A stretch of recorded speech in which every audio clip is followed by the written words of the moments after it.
Hello, this is Ashee from Crafting with Ashee, and welcome to this video. Thank you for joining me today. This is a cute little card we're making today. Isn't it sweet?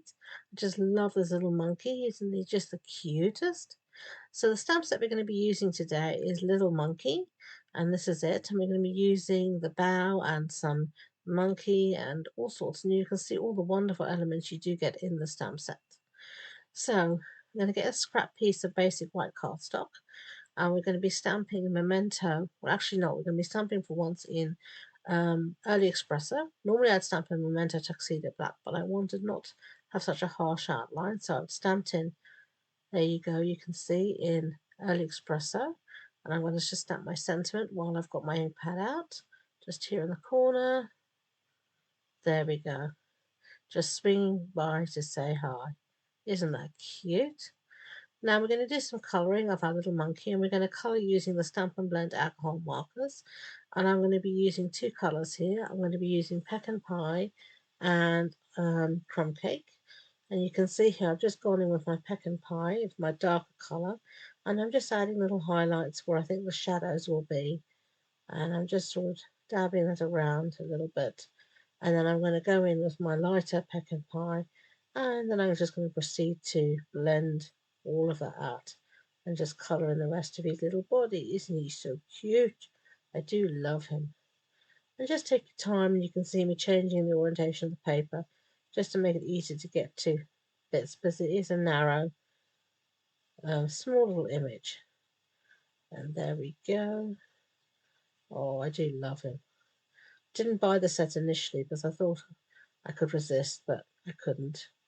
And I went back and got it because I just love it. He's really little darling, bless his heart. So there we go. Now I'm going to go back in with the darker colour of Pecan Pie and just add back where any shadows where I think I've over blended it out. Now for his little face and his ears, I'm going to be using Crumb Cake. So again, I'm doing the same thing. I'm just adding some shadow with the darker shade of Crumb Cake.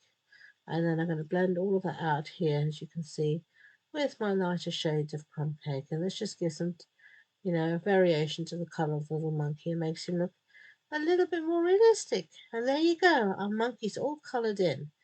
And he's all sweet and darling. There we are. So now we're going to punch him out using the matching punch. And it's a gorgeous little punch here. And you can see it's a little monkey punch. Just put him into the punch, upside down as always with our punches, so you can see what you're punching and go for it. There we have one little monkey punched out. Lovely. Okay, get rid of all the bits, and now we are ready to start to make our card. And this is the stylish shape dies, and I've got a scrap here of early espresso cardstock, and I just want to cut here to cut the frame. So I'm going to use the second and third largest dies, and I'm just going to hold them down with a little bit of post-it note, just making sure I get them nice and even. Just doing about eye, I'm not really faffing about it too much. And I'm going to put that through the die cutting machine, and then we're going to carry on and make the rest of the card. So here you can see I've cut up my little frame, and there's my little monkey.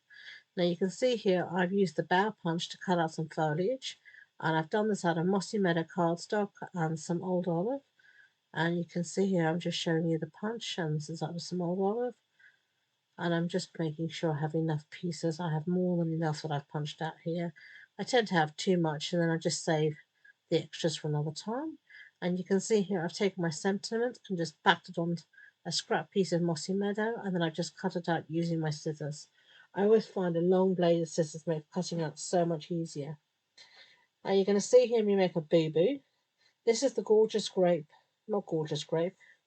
gingham designer series paper.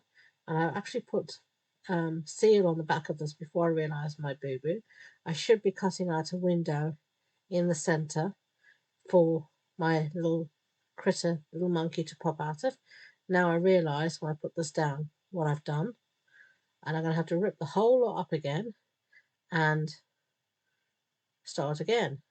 But I left this in the video because I wanted to show you we can all make mistakes, and there's usually a way of salvaging it. So just very gently, because I haven't pressed hard down on my paper, I can just pull all of this back up again, And now I'm just going to take the dies and I'm going to use the die and cut it out. And there you can see I've put it through the die cutting machine, put some more adhesive on the back, and now we can stick it down and no one will be any the wiser at the boo-boo we made there. Well, try and get this straight. We've gone to all this trouble, we at least want it to be straight if nothing else. There we go. Now that looks better, doesn't it? So now we're going to put a little frame down. So I'm going to use my tweezers. These are reverse tweezers and they just help me to hold this tiny little frame. I'm going to put a little bit of just Tombow. Much easier than trying to use seal on such a small piece here.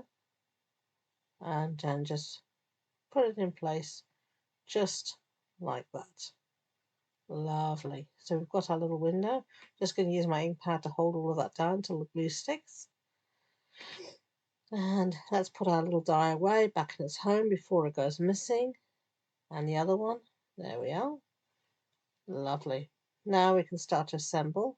We're going to put in some foliage and then we're going to put our little monkey in.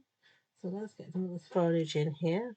And you can see I cut off bits maybe along the base. So pieces are smaller, shorter, and you can just hear you just start to arrange things as you so wish. I'm going to have some coming from the top, some coming from the bottom.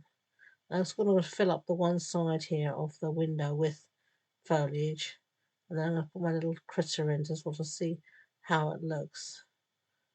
And you can see here that I haven't put glue to all the edge of my paper, so I am able to tuck things in. It's always quite a good idea not to, if you've got something like this, leave space to tuck. So now we've got him down, we can start to glue everything in place. And now the trick is to remember where you put everything. So let's put this down here. And I'm just trying to put glue down the center of the stem rather, and then the leaves can still flop about. Okay, I'm just using these little pieces here at the top. And I love the bow punch because it gives you two different types of greenery, of foliage, just from one punch. You could use dies as well. There's plenty of foliage in a lot of our dies. But I like the punch because it's just, I find it quick and easy. Really simple and easy. There we go. So you're going to see here, I'm going to put a little bit of glue on one side of my monkey, and then I'm going to put some dimensionals on the other side so he has a little bit of dimension to him. He doesn't just sit there totally flat. And a baby one for his ear. There we go. Lovely. I'm always generous with my dimensionals with my foam adhesive, as you know. I don't want him sagging in the middle. So take those backings off and then put our little monkey in place just like that. Isn't he cute? Popping out the window to say hello to you. And then we've got our sentiment here. We're going to pop that up as well. Whoops. I obviously glue my fingers, as you can tell, because everything's wanting to stick to them. However hard I try, I get glue on my fingers. It just doesn't seem to matter. It's like they attract the glue. Do you ever find that however hard you try, you always end up covered in glue? Maybe it's just me. Right, so finishing touches here. I've got some of this neutral adhesive back sequins, and we just can use some of these darker shade of brown. And I'm just going to dot a few randomly all over the card, and there we go. Here you've got the two cards. You can tell me which pattern paper you prefer. So thank you for dropping by, and until next time, enjoy being creative. Bye.